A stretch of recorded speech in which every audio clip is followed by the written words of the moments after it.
akan mempresentasikan penelitian kami dengan judul Ekspresi dan Regulasi Mutan Gen Sukrose Fosfat Sintase pada tanaman tomat transgenik.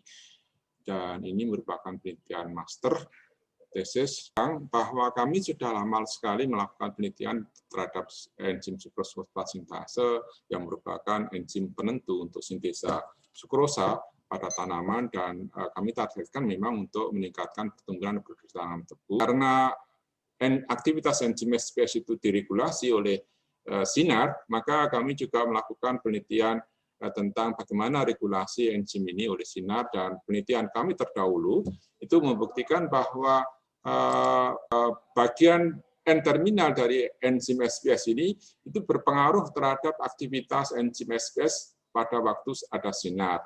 Oleh karena itu, sebagai hipotesis, maka bahwa kalau enzim itu kita hilangkan bagian N-terminalnya, maka aktivitasnya lebih tinggi dan lebih tidak diregulasi oleh sinar.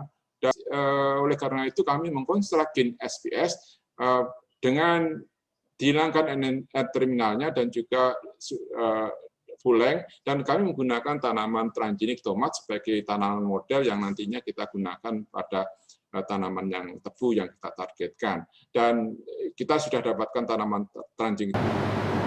Saya Siti Nurul Afidah, mahasiswa dari program studi Magister Bioteknologi. Di sini saya akan menjelaskan sedikit tentang penelitian kami dengan tujuannya yaitu ingin mengetahui ekspresi gen SPS pada tanaman tomat transgenik dibandingkan dengan tanaman tomat non-transgenik.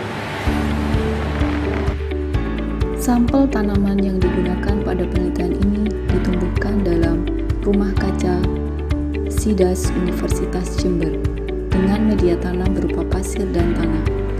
Pengambilan sampel daun untuk ekstraksi DNA atau protein harus menggunakan nitrogen cair, guna agar sampel tetap segar. Langkah awal yang dilakukan pada penelitian ini adalah menyeleksi tanaman yang positif transforman menggunakan PCR.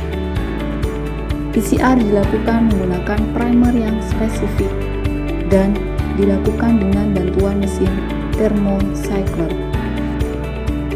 Pada hasil visualisasi PCR dalam gel agarus, tanaman transforman akan menunjukkan pita DNA dengan ukuran sesuai dengan yang ditargetkan. Selanjutnya, sampel tanaman yang positif transforman diekstraksi enzimnya. Sebanyak 3 gram sampel daun digerus dalam nitrogen cair hingga terbentuk serbuk daun. Setelah itu, sampel digerus dalam buffer ekstraksi protein.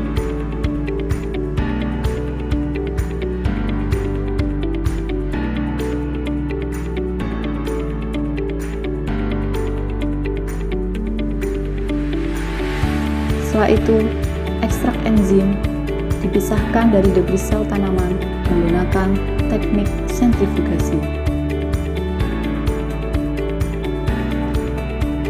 Fase bagian atas hasil sentrifugasi diambil dan dikumpulkan, kemudian dilewatkan dalam kolom kromatografi SPADEC G25.